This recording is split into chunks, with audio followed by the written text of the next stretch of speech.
लेकिन शंकर जी पार्वती जी को कथा सुना करके कहते हैं, पार्वती जी एक हमारी चोरी सुनो। पार्वती जी बोली कौन सी चोरी? राम जी अवतार लेवे और शंकर जी आए ना, ऐसा हो सकता? शंकर जी बोले पार्वती जी हम भी दर्शन करने गए। क्या इसी रूप में गए? नहीं नहीं नहीं नहीं, हम मनुष्य बन के गए ताकि हमें कोई पहचान ना पावे। अच्छा महाराज फिर क्या हुआ? हम अकेले नहीं गए, चेला को भी ले गए। चेला कौन? कागभुशुंडी जी महाराज। महाराज आपको राम जी के दर्शन भय? बड़ी मुश्किल से भय। क्यों? बहुत दिन हो गए हमको प्रवेश ही करने नहीं मिला, आइडेंटिटी कार्ड नहीं। फिर क्या किया? बोले हमने उपाय किए, जतन। क्या उपाय किए? शंकर जी बोले एक दिन हम खिलाड़ी बन गए, मदारी, जादूगर। 4-5 डब्बा ढूंढ लिए, महल के बगल में डब्बा रखकर खेल दिखाने लगे, डमरू बजाने लगे। सोचा डमरू बजाएंगे, कौशल्या माता ऊपर झरोके से झांकेंगी, लाला को लेकर के झांकेंगी, हमें यहीं से दर्शन हो जाएंगे। लेकिन जैसे ही डमरू बजाई राम जी चौंक गए, रोने लगे। कौशल्या माता नाराज हो गई, हमारा पूरा टीम टाम लेकर के बाहर फेंक दिया गया। ये मिशन फेल हो गया। अब जब ये मिशन फेल हो गया, शंकर जी बोले अब दर्शन तो करना ही था, क्या किया जाए? हमने एक उपाय और सोचा। क्या? हम ज्योतिषी बन गए, बैठे एक पेड़ के नीचे। पेड़ के नीचे बैठ करके शंकर जी महाराज हस्तरेखा देखने लगे। शंकर जी तो शंकर जी त्रिकालदर्शी है, ये सब जानते ही हैं, कोई भी आवे। क्यों? तुम्हारा नाम रामलाल है? जी महाराज। बाप का नाम श्यामलाल?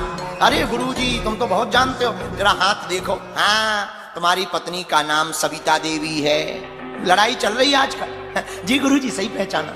अब तो पूरे अयोध्या में हल्ला हो गया। कौशल्या माता के कानों में परिचय चला गया। एक दासी बोली एक काम करो, अपने लाल को भी देख लो, अपने लाल का भी भविष्य पता कर लो कि राम जी क्या होंगे।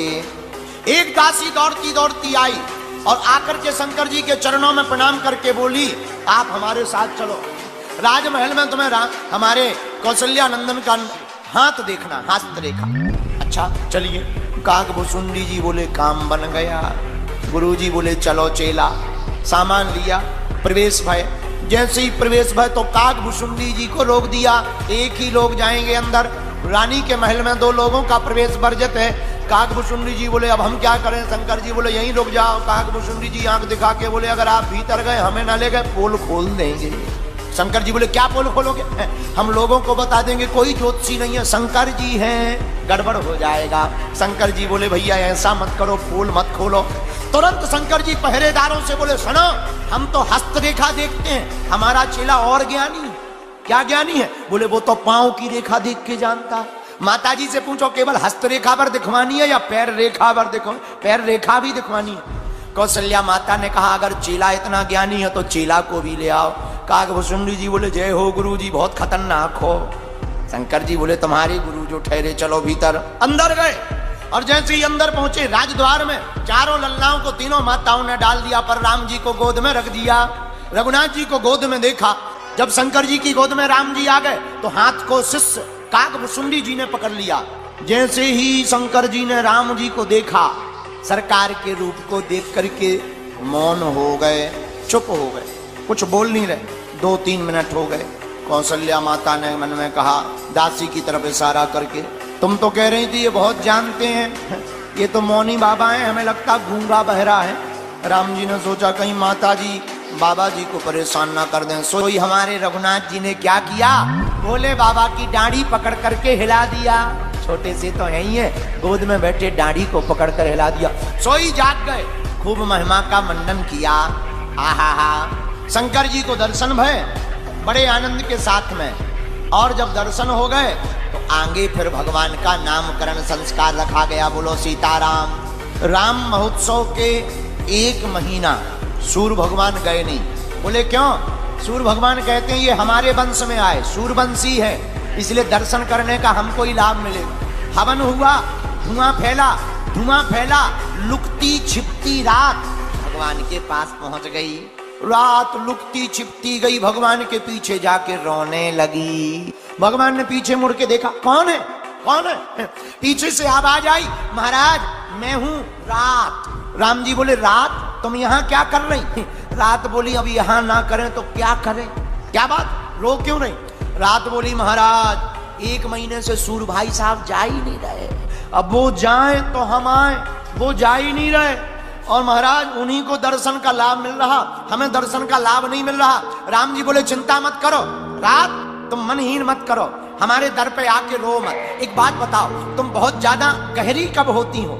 रात बोली महाराज भाद्रपद की अष्टमी को हम बहुत गहरे होते हैं। राम जी ने तुरंत वरदान दे दिया, हम राम त्रेता युग में दिन में 12 बजे आए हैं, पर द्वापर युग में जब कृष्ण बन करके आएंगे तब रात्रि के 12 बजे आएंगे।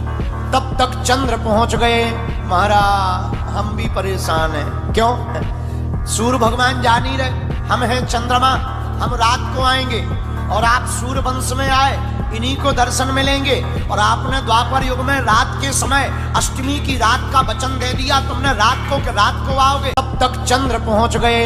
महाराज हम भी परेशान हैं, क्यों? सूर्य भगवान जा नहीं रहे, हम हैं चंद्रमा, हम रात को आएंगे और आप सूर्य वंश में आए, इन्हीं को दर्शन मिलेंगे, और आपने द्वापर युग में रात के समय अष्टमी की रात का वचन दे दिया, तुमने रात को आओगे।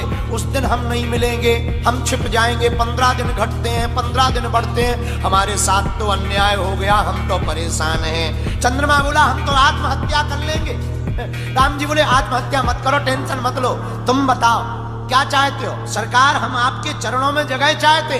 राम जी बोले सुनो, हमारा भले ही नाम राम है, हम सूर्यवंश में आए, पर आज के बाद तुम्हारा नाम हमारे नाम के पीछे जुड़ा रहेगा, लोग हमको राम सूर्य नहीं रामचंद्र कहेंगे। आहा, चंद्रमा भी प्रसन्न हो गया और नाम भी रखने लगे। गुरुजी राजा ने मुनियों को बुलाया। कौन मुनि? अरे एक ही गुरुजी हैं। वशिष्ठ जी महाराज को बुलाया। वशिष्ठ जी महाराज आए, राजा ने पूजन किया। महाराज हमारे चारों बालकों का नाम रख दो। अच्छा, चिंता मत करो, कौशल्या नंदन को लेकर के आओ। कौशल्या नंदन को गोद में श्री वशिष्ठ जी ने लिया और कहा भैया तुम्हारा बालक बड़ा प्यारा होगा, तीनों लोकों में नाम रोशन करेगा, यह सबको विश्राम देगा, आराम देगा, इसलिए इसका नाम होगा श्री राम।